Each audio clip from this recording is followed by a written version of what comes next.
ఈరోజు వ్లాగ్లో నా చిట్టి తల్లిద్దరికి మొన్న అమ్మవారు వచ్చిందని చెప్పాను కదండి. అమ్మవారు సెలవు ఇచ్చారు. ఈరోజు స్నానం అయితే చేపిస్తున్నాం అనమాట. హలో అండి, నమస్తే, welcome to our channel Kanmuru vlogs. నేను మీ శ్రావణి. ఈరోజు వీడియోలో మొన్న పొంగొచ్చింది, పిల్లలకి 5వ రోజు అన్నీ దింపుతున్నామని చెప్పి వీడియో అయితే పోస్ట్ చేశాను కదా, దానికి కంటిన్యూషన్ వీడియో అనమాట. నెక్స్ట్ మేము ఒక 1 వీక్ అలా గ్యాప్ తీసుకుని అమ్మవారు బాగా సెలవిచ్చిన తర్వాత స్నానం అయితే చేయించాలని అన్నీ ప్రిపేర్ చేస్తున్నాము. ఇంకా ఈరోజు పొద్దున్నే లేచి మొత్తం క్లీనింగ్ అంతా ఈరోజే చేయాలని చెప్పారు, ముందు రోజు చేయకూడదన్నారు. పొద్దున్నుంచి ఎక్కువగా క్లీన్ చేస్తూనే ఉన్నాను. ఇంకా రెడీ ఏం అవటాలు ఏమీ లేవు, జస్ట్ ఎలా ఉన్నానో నేను సేమ్ అలాగే వీడియో అయితే తీయడం స్టార్ట్ చేశాను. అయితే పొద్దున్నే లేచి కొద్దిగా ఇల్లు అవన్నీ దులిపేసి ఫస్ట్ అయితే దుప్పట్లు ఉతికేద్దామని చెప్పేసి దుప్పట్లన్నీ నానబెట్టానండి. సగం దుప్పట్లు నానబెట్టేసిన తర్వాత అయితే నీళ్లు చాలా బాగా మరగాలి, తెరల మరగాలని చెప్పారు.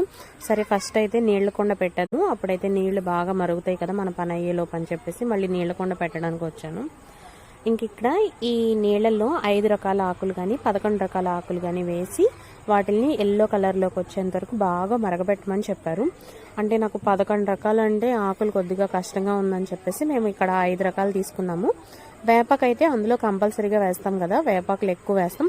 మిగిలిన ఏంటంటే వేయాలి అని చెప్పారు కాబట్టి కొన్ని తులసాకులు, మామిడాకులు, జామాకు, నిమ్మాకులు వేసామన్నమాట. ఇలా 5 రకాల ఆకులు చూసుకుని వేసి బాగా పెద్ద పెద్ద పుల్లలు పెట్టాము, బాగా వాటర్ అయితే తెల్లమరగాలని.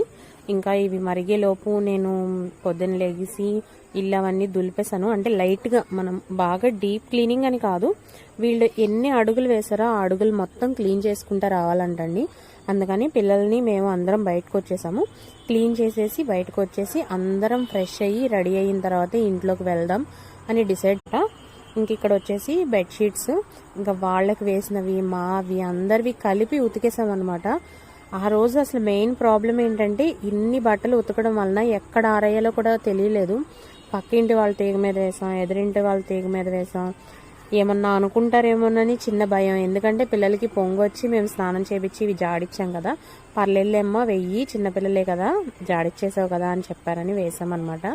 ఇంకా దుప్పట్లు అవన్నీ జాడిచ్చేసిన తర్వాత వీళ్ళకైతే స్నానం చేపిద్దామని ఒళ్ళంతా ఫస్ట్ నువ్వుల నూనె రాయమన్నారు. నువ్వుల నూనె రాసిన తర్వాత వేపాకు పేస్ట్ అనేది పెట్టమని చెప్పారు.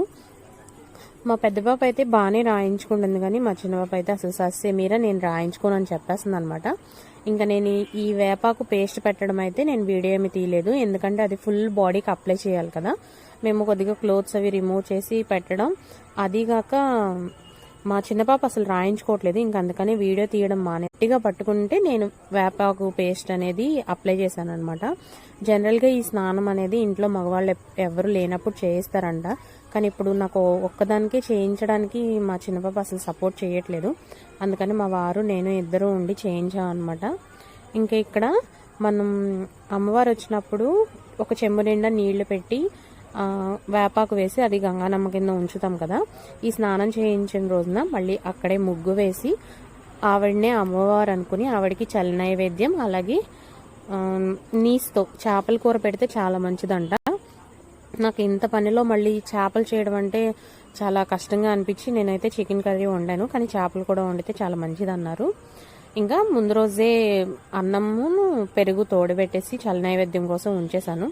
ఇంకా చల్ల నైవేద్యం పెట్టి పిల్లలతో కూడా సాంబ్రాణి అవన్నీ వేయించాలని చెప్పారనమాట. ఇవన్నీ నేను చాలా వరకు అందరినీ అడిగి తెలుసుకున్నాను, కొన్నేమో యూట్యూబ్లో సెర్చ్ చేసి తెలుసుకున్నాను. మ్యాక్సిమం ఏంటంటే మనకి తెలిసినంత వరకు చేయడంలో తప్పులేదు. ఇప్పుడు ఈ స్నానం కూడా నేను ఏ రోజు చేయించాలని కొంతమందిని అడిగితే కొంతమంది ఒక పౌర్ణమి పొద్దు, అమావాస్య పొద్దు అన్నారు, కొంతమంది అమావాస్య దాటాలన్నారు.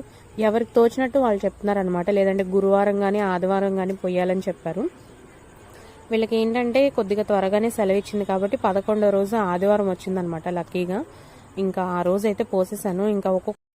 ఇంకా అన్ని గదుల్లోనూ బాగా వెచ్చగా అయ్యేలాగా సాంబ్రాణి వేసేయమని చెప్పారండి, పొగతో నిండిపోయేలాగా. మొత్తం సాంబ్రాణి వేసేసి పసుపు నీళ్ళు జల్లేసి పిల్లలకు కూడా సాంబ్రాణి వేసి ఇంకా మేమందరం కూడా పసుపు నీళ్ళు జల్లుకున్నాము. ఇంక ఇక్కడైతే నేను లూజ్ హెయిర్ వేసుకున్నానని మళ్ళీ ఎవరు కామెంట్ పెట్టద్దు. ఆ రోజు చేసిన వర్క్ చాలా ఎక్కువ, ఇంక నాకు జడ వేసుకోవడానికి కూడా సపోర్ట్ చేయట్లేదన్నమాట బాడీ. అందుకని నేను వేసుకోలేకపోయాను. కానీ చిన్న క్లిప్ అయితే పెట్టుకున్నాను. అంతేగాని ప్రతిసారి పూజ చేసేటప్పుడైతే ఇలా అయితే లీవ్ చేయనండి.